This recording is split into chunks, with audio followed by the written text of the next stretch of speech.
While I poured tea in the kitchen I had paid for over 30 years, my son said, "Mom, my fiancée is pregnant. She needs your room, so you have 1 month to leave." She folded her arms and added, "An old woman doesn't need such a large house." I quietly packed my belongings. 6 weeks later, at their lavish housewarming party, I handed my son a silver gift box. When he opened it, every smile in the room vanished. This story starts with silence, but it won't end quietly. Before we begin, if you could leave a quick comment, have you ever had to set a hard boundary with someone you love? Yes or no? Your experience might help someone else reading this today. A quick note, certain details here are fictionalized for storytelling. The heart of the message, choosing yourself, is what matters most. There is a specific kind of pain that comes from being discarded by the child you raised alone. A hollow ache that settles deep in your chest when you realize you've become disposable. I learned this on a Monday morning in June while brewing tea in my kitchen. The same kitchen where I'd packed school lunches and celebrated birthdays and somehow stretched grocery money to last 30 years. At 67, I'd spent 3 decades in this house, my sewing machine humming in the small third bedroom where I'd stitched my way through widowhood and single motherhood. The kettle whistled as Leland Hampton, my 36-year-old son, walked through the door. He had the rehearsed confidence of someone about to deliver bad news, his marketing-trained smile already fading. Saskia Finch, 32, followed him in, his fiancée, a freelance real estate broker with an eye for property values. One manicured hand rested on her barely visible baby bump, a gesture she'd perfected for maximum effect. "Mom, we need to talk," Leland said, pulling out a chair at the breakfast nook. I set down the teapot carefully. "Of course, sweetheart. Coffee. My fiancé is pregnant." He said it like an announcement, not news. "The baby needs their own room.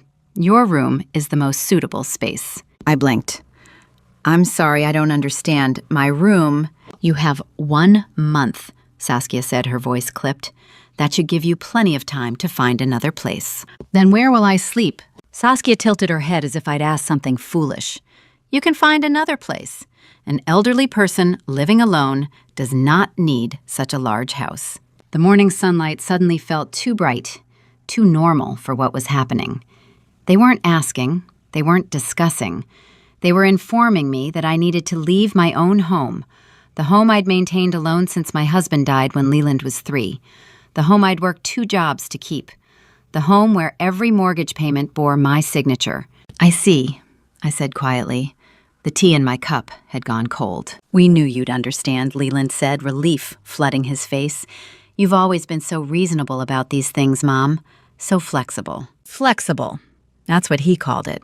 30 years of yielding, of making myself smaller so he could grow larger. 1 month, I repeated. "Perfect." Saskia stood smoothing her blouse. "I'll send you some rental listings later. There are affordable options across town." They left, discussing paint colors for my bedroom, as if I'd already vanished. How does a mother process the moment her child, the baby she cradled through fevers, the boy she worked double shifts to feed, looks at her and sees only an obstacle to remove? I walked to the third bedroom, my sewing room. The space had been mine for 20 years, filled with spools of colored thread, stacks of fabric, and my old Singer sewing machine by the window. This is where I'd earned our living after my husband passed, hemming pants for neighbors, altering wedding dresses, sewing curtains and Halloween costumes and prom gowns. In the corner sat my husband's wooden chair, simple oak worn smooth by years of use. He'd sat here reading bedtime stories to Leland, back when our son still thought I hung the moon. I sank into the chair and closed my eyes. 33 years since I'd become a widow at 34. 33 years raising Leland alone, working as a seamstress by day, and keeping books for small businesses at night, stretching every dollar, saying yes to every request, believing sacrifice was the same thing as love. 2 years ago, when Saskia moved in, I'd given them the master bedroom without hesitation. It had the ensuite bathroom, the walk-in closet, the view of the front garden. Just until we find our own place, Leland had promised.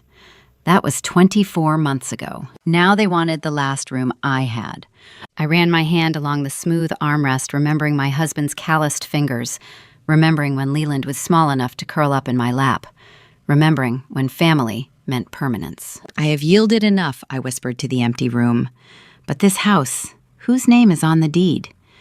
30 years of mortgage payments. And my son had asked me to leave as if I were a tenant, not the owner, as if I were disposable. I thought maternal love meant endless giving. I was wrong.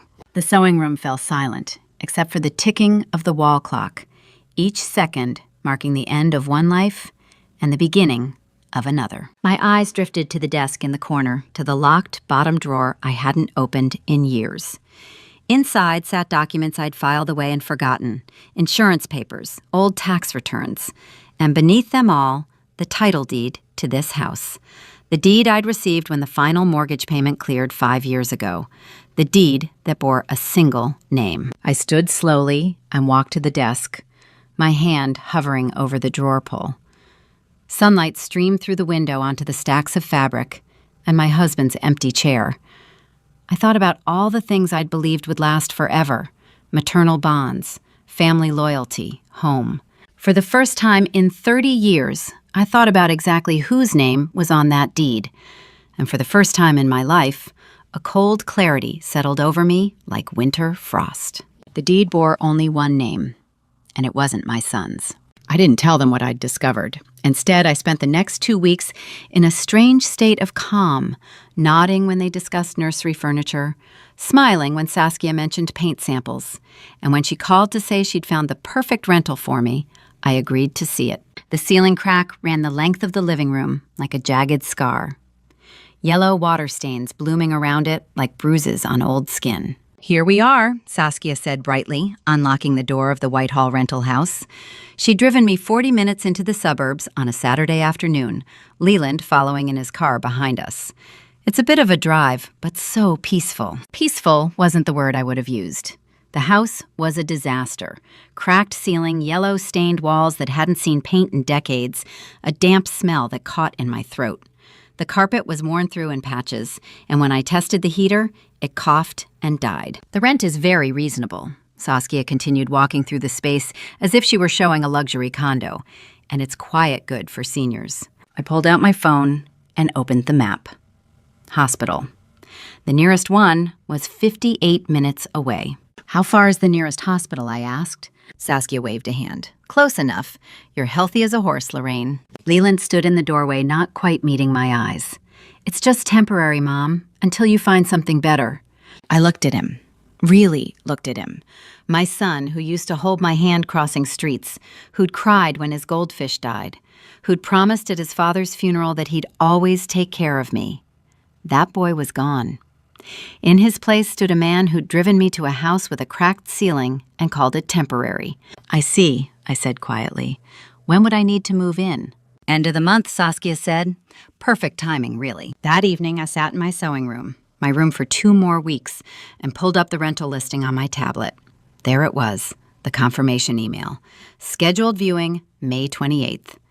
I scrolled back to my calendar. May 28th. 2 weeks before the breakfast conversation. 2 weeks before they told me I had to leave. Saskia had already picked out this nightmare before they'd even asked. She'd planned everything in advance. Moving day came exactly 1 month after their demand, and the sky opened up with rain. I packed my belongings calmly into cardboard boxes, methodically wrapping dishes in newspaper, folding clothes, sorting through 30 years of accumulated life. In the sewing room, I stopped at my husband's wooden chair. "I'll come back for you," I whispered, running my hand along the armrest. "I promise." I left it there, standing in the corner where morning light used to stream through the window. The Whitehall rental house looked even worse in the rain. Water dripped through the ceiling crack into the living room, a steady rhythm of failure. I found a plastic bucket under the kitchen sink and placed it beneath the leak, listening to the hollow sound of drops hitting plastic. "This is what they think I deserve," I said to the empty room. A leaking roof and an hour from medical care. My phone buzzed, a notification from social media.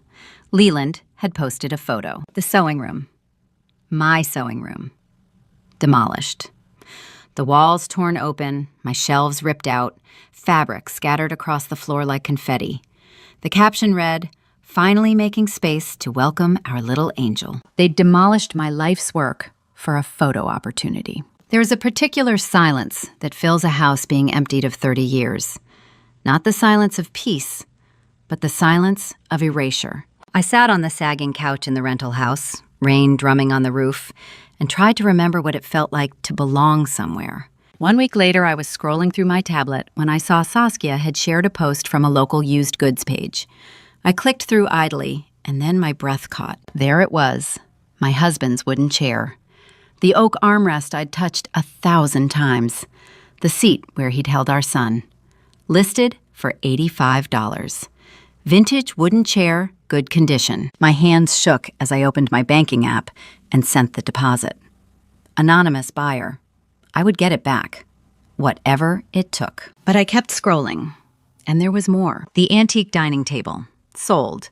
The one where we'd celebrated every birthday, every holiday, every small triumph of our life together. My grandmother's quilt, sold. The framed photos from our wedding, sold. Family photo frames, sold. 30 years of memories liquidated while I sat here catching rain in a bucket. $85, I whispered, staring at the chair listing. They sold his chair, the last piece of him I had, for $85. The dining table, where we'd celebrated every birthday.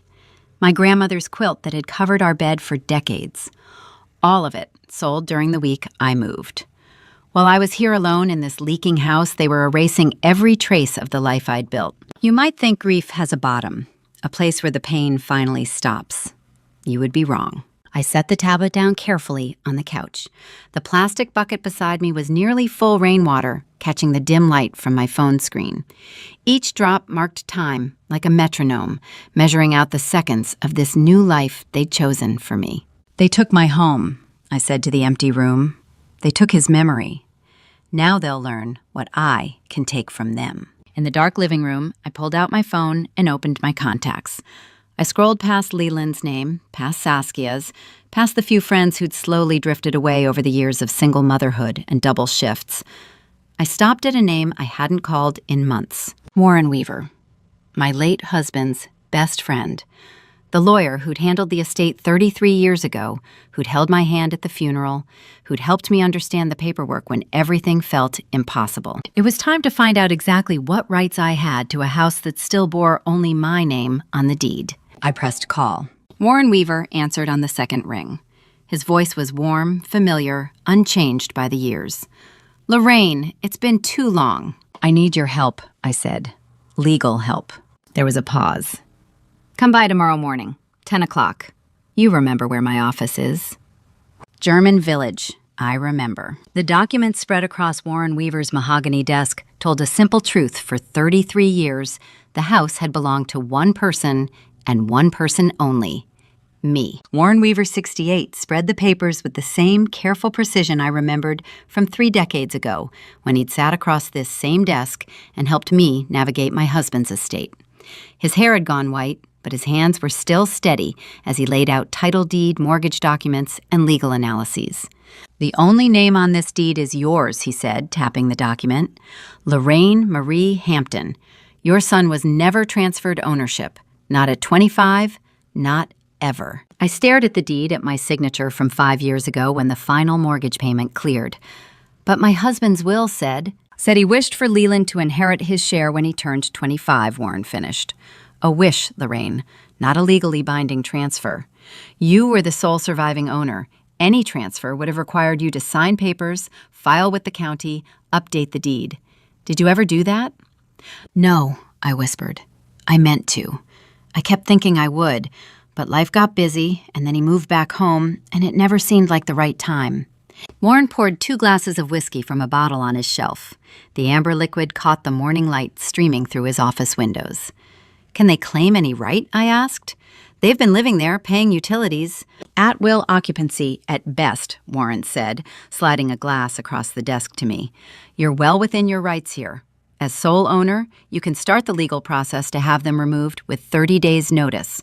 It won't happen overnight, but the law is on your side. It's your property." He pulled out another document. The remodeling they did without written permission, that's property conversion. The items they sold, civil theft. They have no leverage, Lorraine. You hold every card. I took a sip of whiskey. It burned going down, but I welcomed the sensation. It was the most I'd felt in weeks. What are my options? You can sell the house, you can evict them, you can do both. Warren leaned back in his chair, studying me. I've known you for 30 years, Lorraine. I never thought you had this kind of calculation in you. I met his gaze steadily. Neither did I, but we all have limits. Mine was watching my son plan his future in my home while relegating me to a house with a leaking roof. Fair enough, he said, and slid a legal pad across the desk. Tell me what you want to do. 33 years ago, Warren had sat across this same desk and helped me bury my husband. Now, he would help me bury my son's assumptions. 3 days later, I sat in a corner booth at 3rd and High Coffee House in the Short North Arts District, nursing a cup of tea I wasn't drinking. Desmond Riddle, 47, from Midwest Property Development, arrived exactly on time. He had the confident stride of someone who knew the value of things. Mrs. Hampton, he said, sliding into the seat across from me, Warren Weaver gave me your information. You own the property on Indianola Avenue. I do. He pulled out a tablet and swiped through several screens. Half-acre lot, Clintonville, no liens, no disputes. Prime location. We've been looking for properties in that neighborhood for 2 years. He looked up. We'd offer $485,000 cash, close in 60 days. We'd demolish, build 12 luxury townhomes. Units would sell for around $1.2 million each. I kept my face neutral. $485,000, more than I'd ever imagined the house was worth. More than I'd paid for it 30 years ago. More than I'd scraped together working 2 jobs. What happens to the current structure, I asked. Complete teardown, Desmond said. Foundation to roof. We build from scratch. I nodded slowly, imagining Leland and Saskia's pristine white walls reduced to rubble. The modern furniture they'd selected. The kitchen Saskia had remodeled without asking. All of it crushed under bulldozers. I have one condition, I said. Desmond looked up from his tablet. What kind of condition? Your company representative must attend a housewarming party at that address. The people currently living there are hosting one in 6 weeks. He announces the sale in person in front of their guests. Desmond set down his tablet. He studied me for a long moment, and then something shifted in his expression. Understanding, maybe even respect. You want them to find out at their own party. I do. That's specific. That's my condition. He was quiet for a moment, then picked up his tablet and made a note. I can arrange that. Deal. We shook hands across the table. His grip was firm professional, the grip of someone who'd just bought my house out from under my son.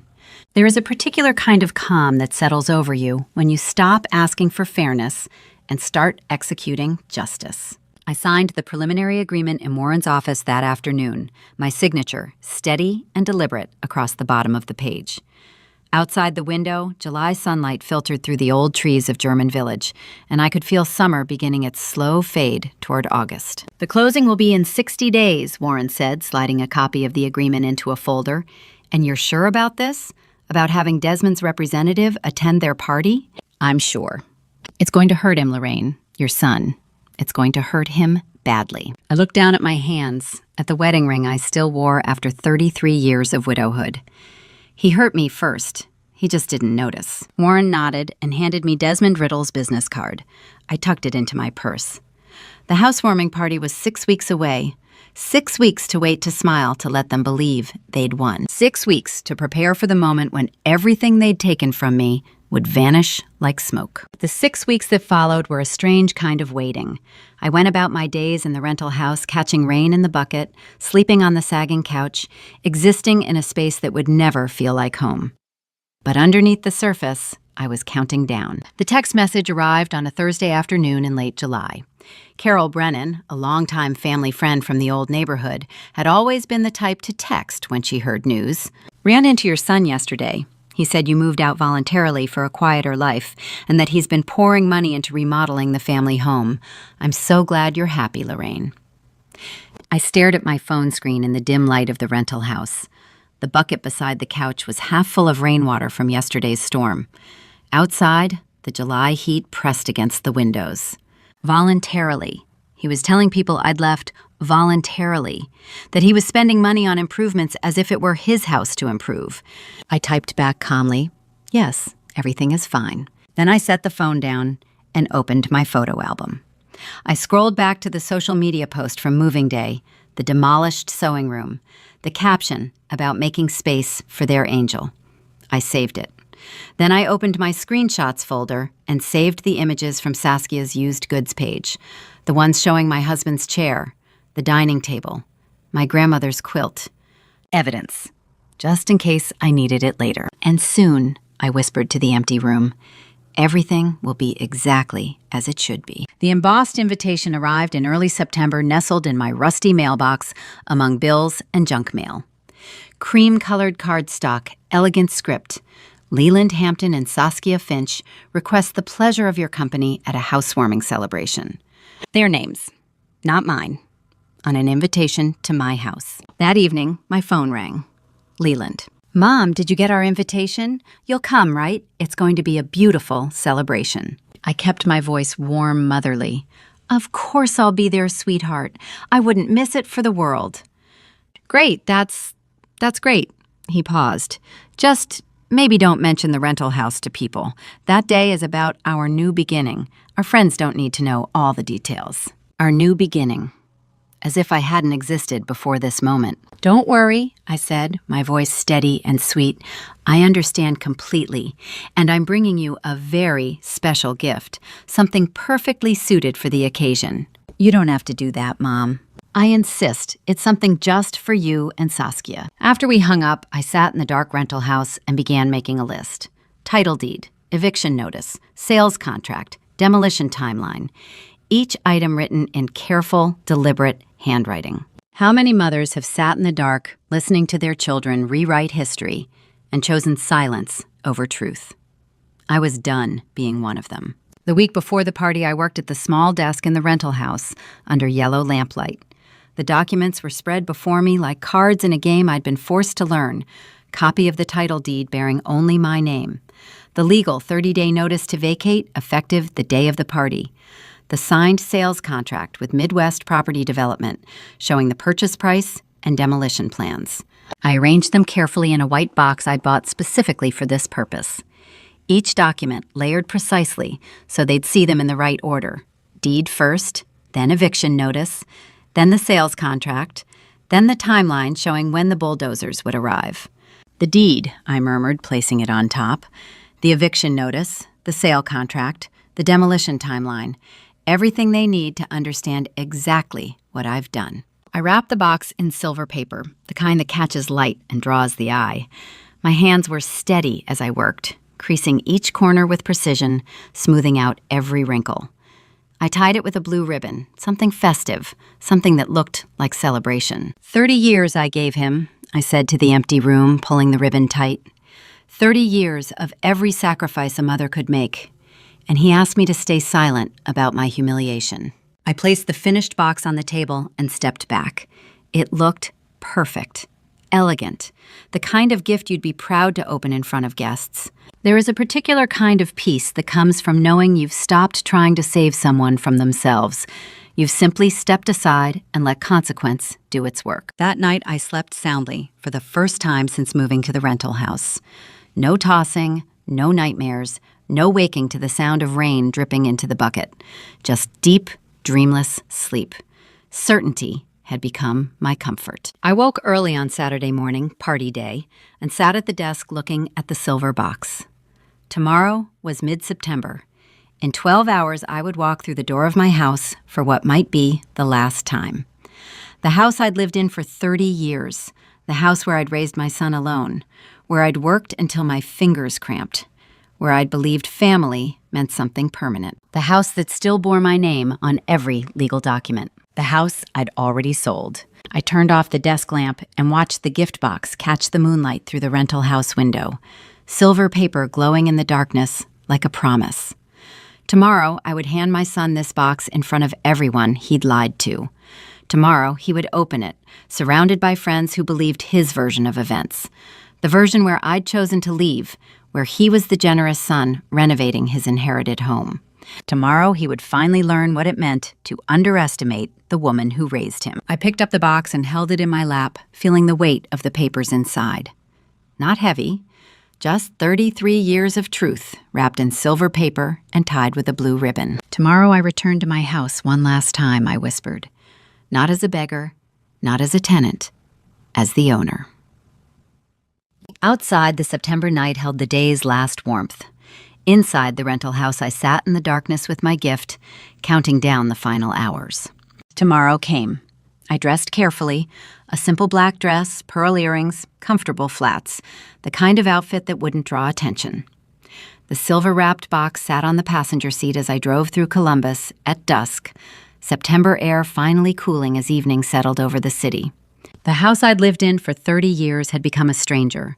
Stark white walls where soft beige had been, sleek modern furniture where worn comfort had lived, and not a single photograph of the family I'd built here, alone. I stood in the doorway for a moment, the silver box in my hands, taking it all in. The walls I'd painted myself, now covered in trendy gray-white. The hardwood floors I'd refinished, now hidden under expensive rugs.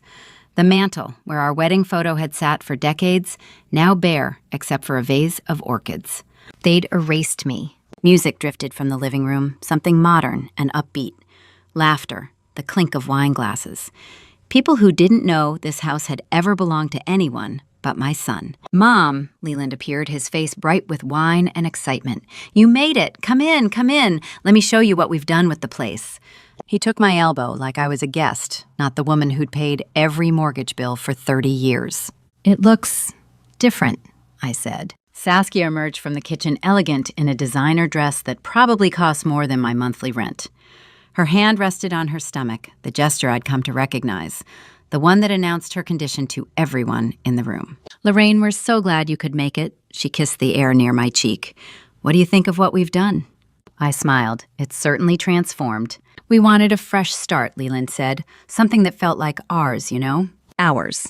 Not mine. Never mine, even though every brick, every beam, every inch of foundation belonged to me. I held out the silver box. I brought you a very special housewarming gift. For both of you. Open it together when everyone's watching. Leland took the box, hefting it slightly. Mom, you didn't have to. I insist, I said. It's perfectly suited for the occasion. I moved into the living room, scanning faces. Colleagues from Leland's marketing firm, Saskia's real estate friends, a few neighbors who'd known me for years, but now looked at me like I was just another elderly relative at a young couple's party. And there, Warren Weaver, standing near the bookshelf, a glass of wine in his hand, pretending to examine the new art on the walls. And by the door, admiring the architecture with studied casualness, Desmond Riddle. Everything in position. The stage was set. They had painted over my life the way you paint over water damage, covering the stain, without fixing the rot beneath. Who wants the grand tour? Saskia called out, and a small group gathered. I joined them, staying at the back, watching. She led us through the house, the kitchen with its new cabinets, the master bedroom with its walk-in closet, the guest bathroom they'd renovated. Each room a testament to money spent on a house that wasn't theirs. And then we reached the third bedroom, my sewing room. I stopped in the doorway. The sewing machine was gone. The shelves where I'd kept fabric and thread, demolished. The window where morning light used to stream onto my work, covered with blackout curtains. In its place, a ring light on a stand. A green screen mounted on the wall. Clothing racks filled with blazers and blouses. A desk with video editing equipment, monitors glowing with real estate listings. This is my workspace, Saskia announced, gesturing proudly. I film my real estate consulting videos here. The lighting is perfect, and I can edit everything right at that desk. A woman in the tour group spoke up. I thought this was going to be the nursery. Saskia laughed, light dismissive. Oh, we'll set that up later. Right now, my business needs the space. You know how it is. I looked at her stomach. 4 months pregnant, she'd said. Barely showing, even in the form-fitting dress. 4 months ago would have been April, before they'd asked me to leave. Before they'd claimed urgency. The baby was never urgent.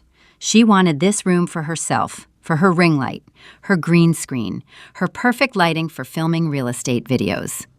She demolished 20 years of my work, the room where I'd earned our living after my husband died, for a backdrop to sell houses. The pregnancy had been leverage, nothing more. I stood in the doorway of my former sewing room and felt the last piece of doubt dissolve. I'd wondered these past weeks if I was being too harsh, if I should give them another chance, if maternal love meant forgiving even this. But standing here, watching Saskia demonstrate her ring light settings to admiring colleagues I knew, this wasn't about love.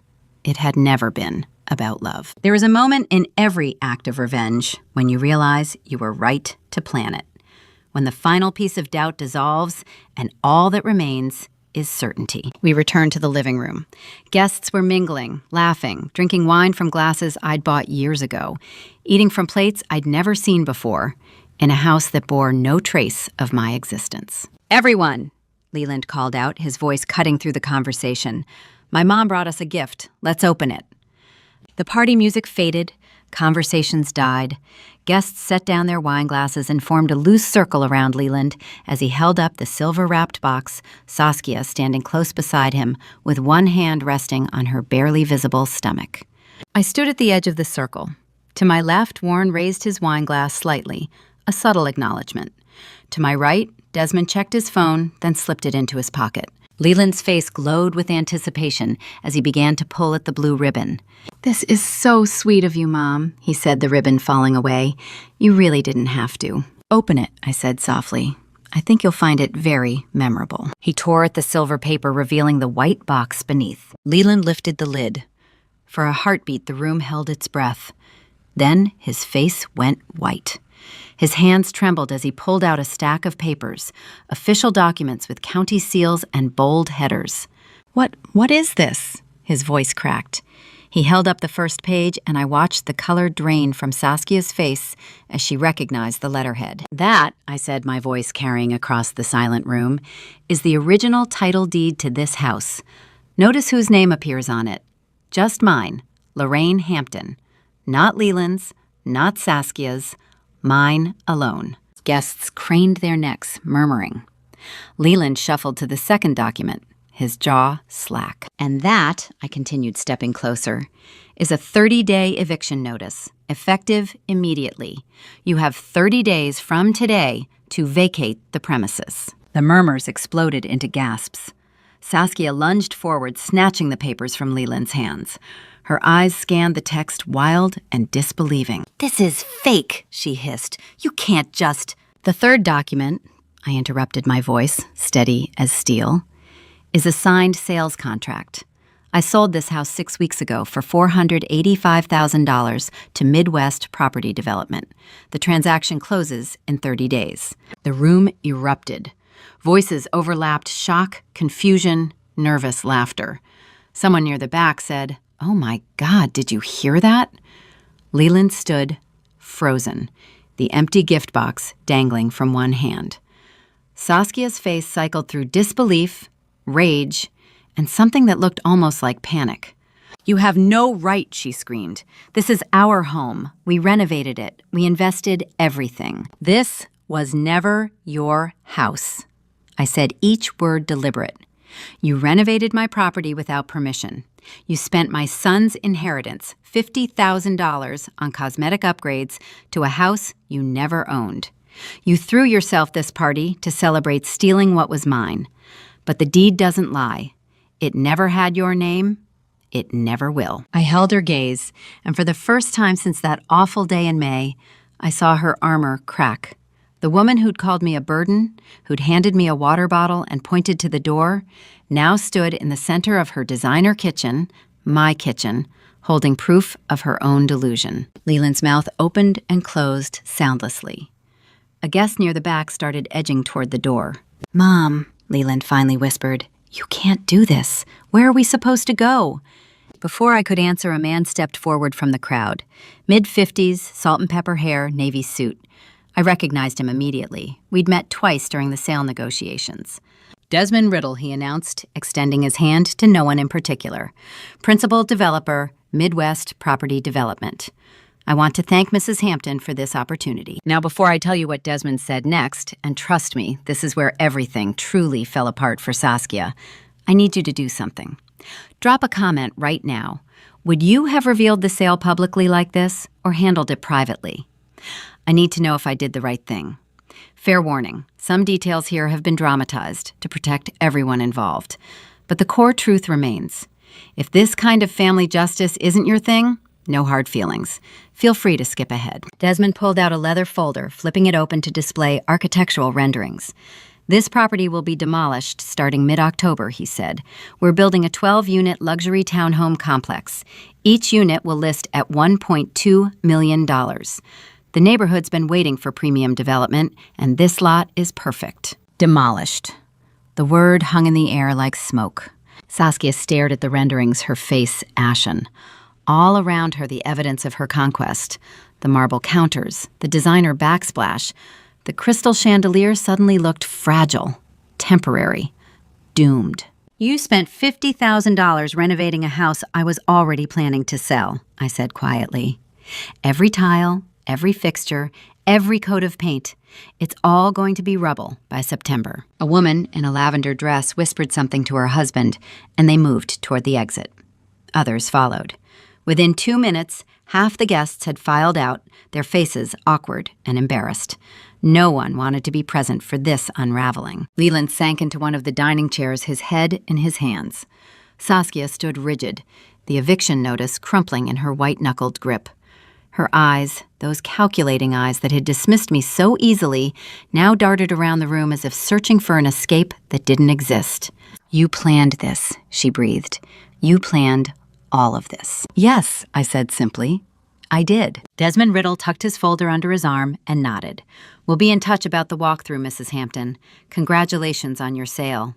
He strode out, leaving behind a silence so thick I could almost taste it. The remaining guests trickled away, some offering me tight smiles, others avoiding my gaze entirely.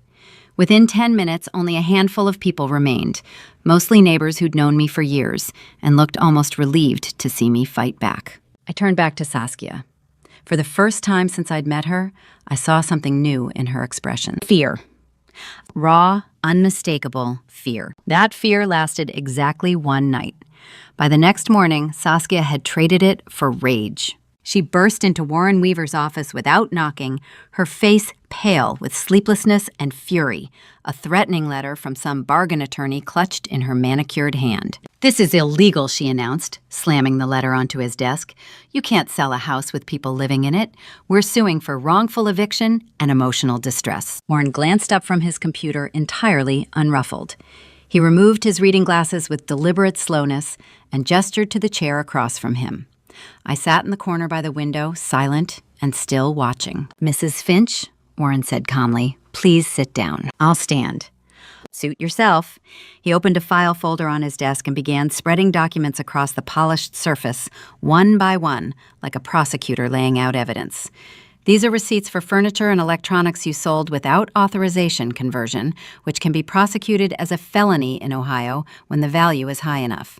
These are building permits you never obtained for structural remodeling, multiple code violations.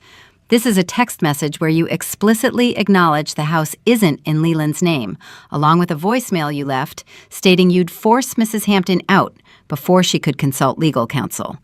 And this email timestamp proves you scheduled a rental house viewing 2 weeks before the breakfast conversation where you asked her to leave. Saskia's face drained of what little color remained. Her grip on the attorney's letter loosened. If you file suit, Warren continued, his voice steady and professional, Lorraine will countersue. You'll lose your case, pay her legal fees, possibly face conversion and fraud, and damage your real estate license permanently. My advice? Accept the 30 days you've been given and leave quietly. That's the best outcome you're going to get. The room held its breath.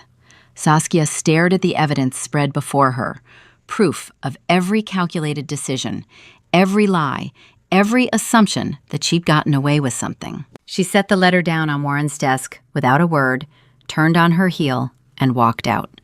The door clicked shut behind her. I exhaled slowly. Warren gathered the documents back into the folder. That's the end of it, he said. I wasn't sure I believed him, but I nodded anyway. A few days later, in late September, I returned to the Clintonville house to collect my last box of belongings. Old photo albums, A few kitchen items Saskia hadn't deemed worth selling. The front door was unlocked. I let myself in quietly, not announcing my presence. As I bent to lift the box from the hallway closet, I heard voices drifting through an open window from the living room. Saskia's voice, sharp and bitter. "You told me the house would be yours sooner or later," she said. "That your mother was getting older. That the property was practically yours already. If I knew you owned nothing, literally nothing, I wouldn't have moved in here, Leland." Silence. Then Leland's voice, quiet and defeated. "I thought it would be mine eventually." She never said otherwise. "Well, now we have 30 days to find a place we can actually afford on your salary," Saskia continued, her voice rising. "With a baby coming. Do you understand how this looks?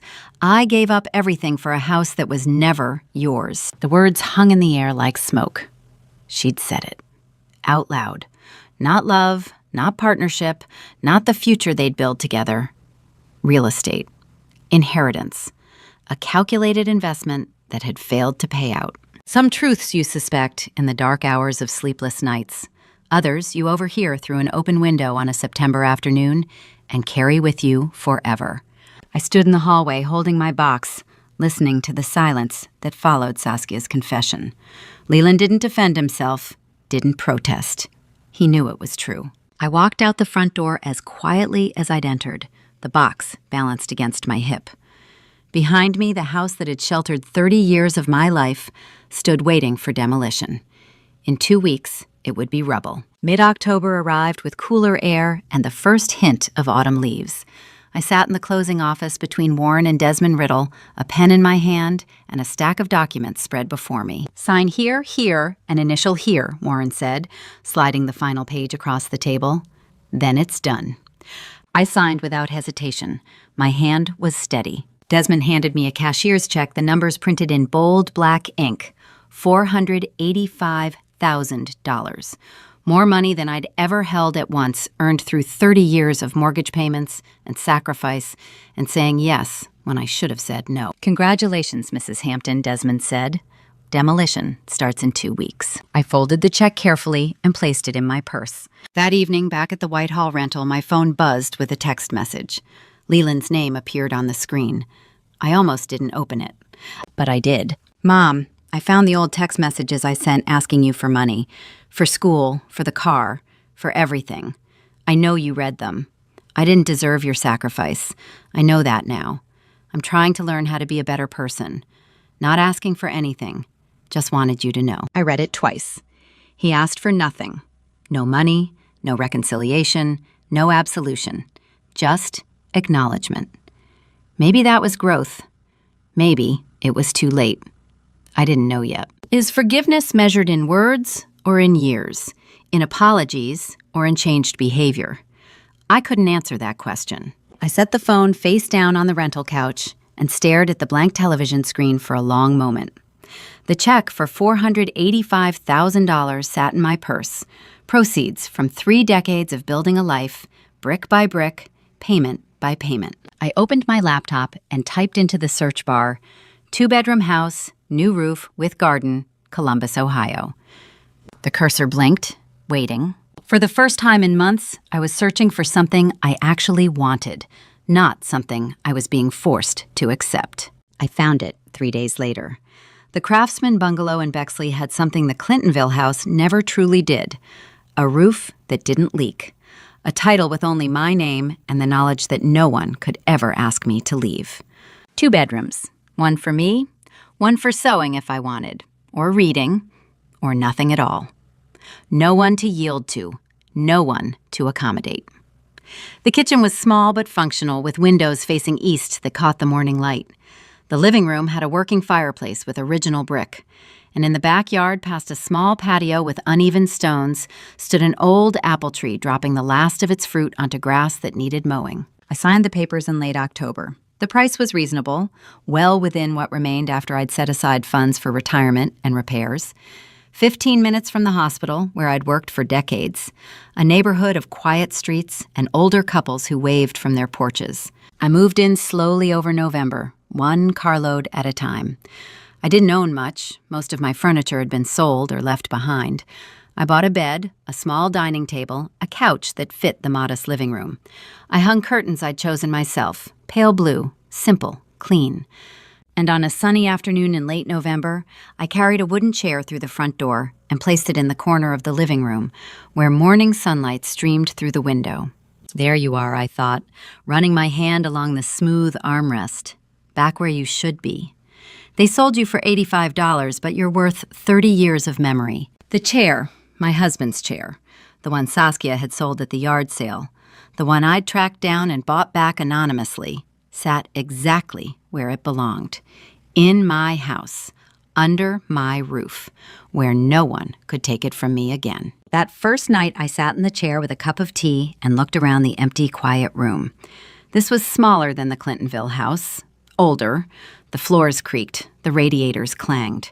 But every single thing inside these walls belonged to me, on my own terms. I slept deeply that night for the first time in months. By early December, with the Thanksgiving season just behind me, I'd settled in enough to host a small gathering. Nothing elaborate. Warren Carol Brennan, a few neighbors from down the street. I baked a simple apple pie from the fruit in my backyard, set out cheese and crackers, brewed coffee in my small kitchen. A house becomes a home, not when you buy it, but when you stop apologizing for taking up space in it. Warren arrived first, carrying a bottle of wine and a broad smile.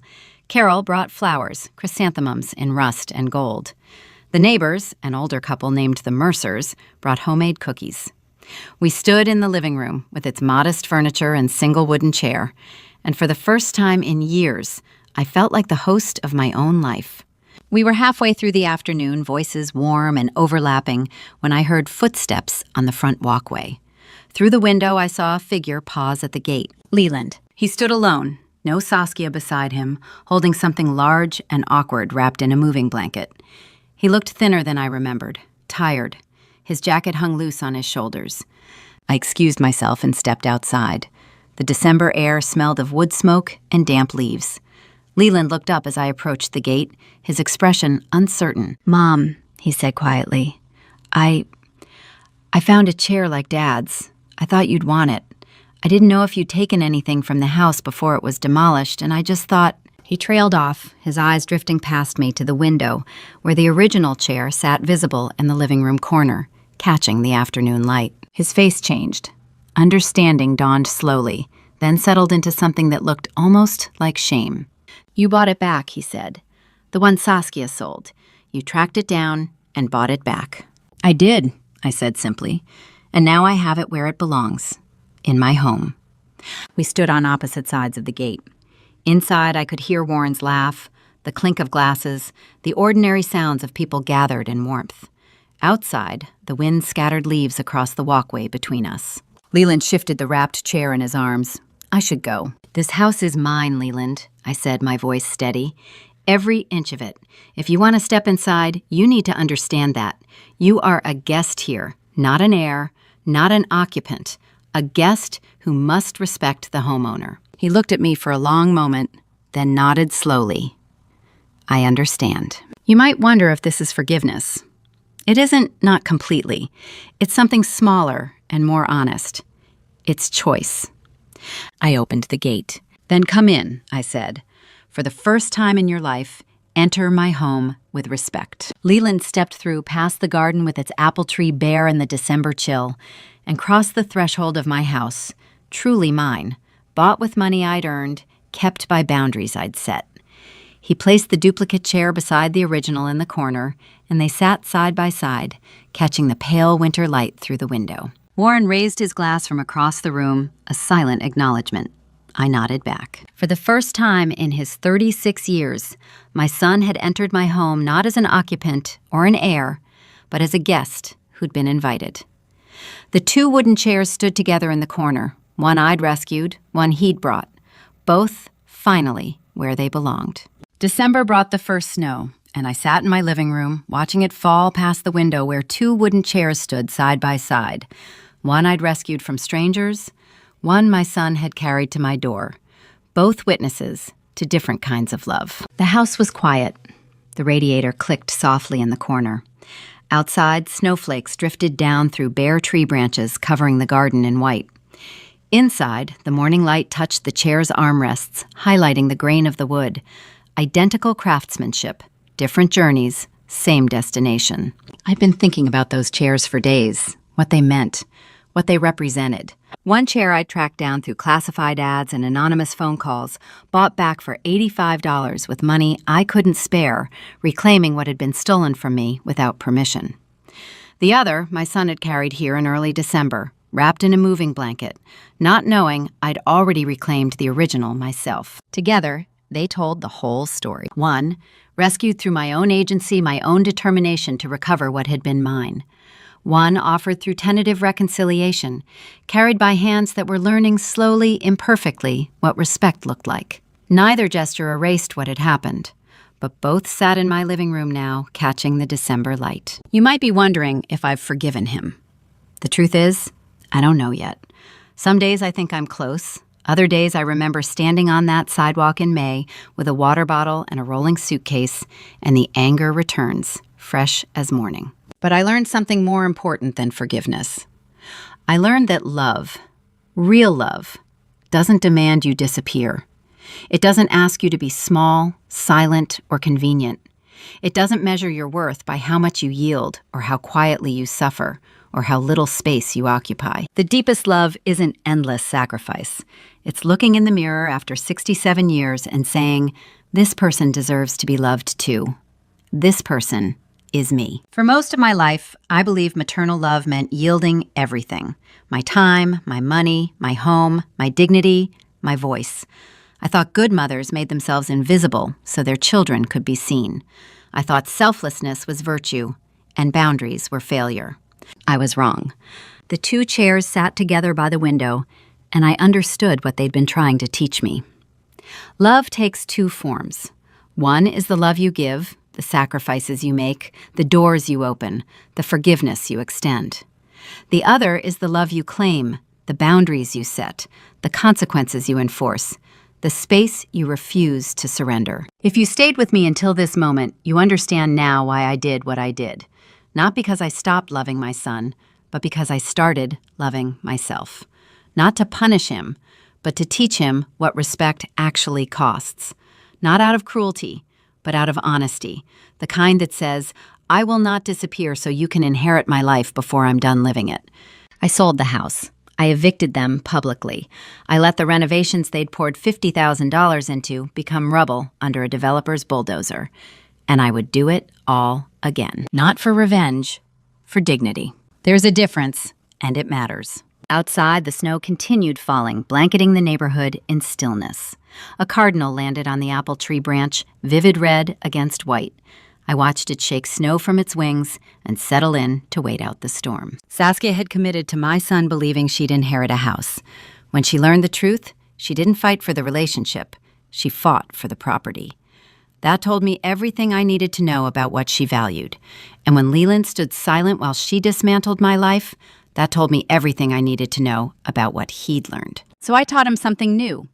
I taught him that actions have consequences, that taking someone for granted eventually means losing them, that ownership isn't inheritance, and respect isn't optional. The gift box at the party, the documents inside, the public revelation, the eviction, the demolition, all of it was a lesson delivered in the only language he seemed to understand: loss. Sometimes the greatest gift you can give the people who take you for granted is to stop letting them.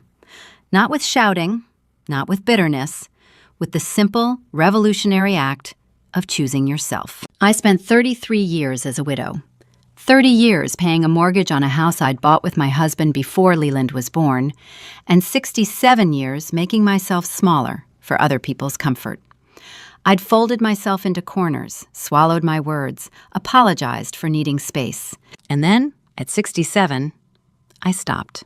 There is a moment late in life when you realize you've been waiting for permission to take up space, and the only person who can grant it is you. I don't know if Leland and I will rebuild what was broken. I don't know if he'll learn to be the man his father was, or remain the man Saskia wanted. I don't know if his child, my grandchild, will ever know me. What I know is this: I have a home now that no one can take from me.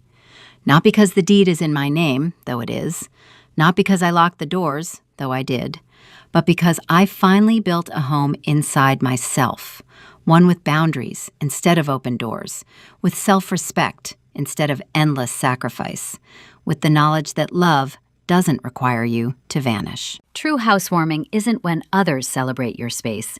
It's when you build a home from which no one can evict you, not physically and not emotionally. Outside snow continued to fall softly over Bexley, covering the garden where the apple tree stood bare and waiting for spring. Inside, in the house I'd bought with money I'd earned in the home no one could take from me, I sat between two wooden chairs and understood what I'd been searching for all along. Not revenge, not even justice. Just this, the simple, hard-won knowledge that after 33 years of widowhood, 30 years of mortgage payments, and 67 years of making myself smaller for other people's comfort, I had finally come home to myself. This is where the story ends. But maybe for you, it's where something begins. And to you listening to my story, remember this: love doesn't require you to disappear. For 67 years, I believed being a good mother meant endless sacrifice. I was wrong. I should have taught my son that respect isn't inherited, it's earned. That ownership has paperwork. That taking someone for granted means losing them. Don't make my mistake. Teach boundaries while there's still time to learn them, with love instead of loss. If you're listening to these revenge stories with Mom at the center, wondering if setting limits is justified, it is. These family revenge stories aren't about cruelty. They're lessons in dignity. I believe God shows us we can't pour from an empty cup. You don't owe anyone your home just because they're family. Sometimes love means saying no. Other revenge stories with Mom might end differently, but mine taught me this: you'll survive. And family revenge stories remind us that you matter too. If this story resonated with you, I'd love to hear your thoughts in the comments. What would you have done? Would you share this with someone who needs to hear it? And if you're new here, please subscribe to Silent Revenge with Phoenix. We share stories like this real, raw, and honest every week. Your comments and support mean everything. Thank you for staying until the very end. As a reminder, this story contains fictionalized elements for storytelling purposes, but the message that choosing yourself isn't selfish remains true.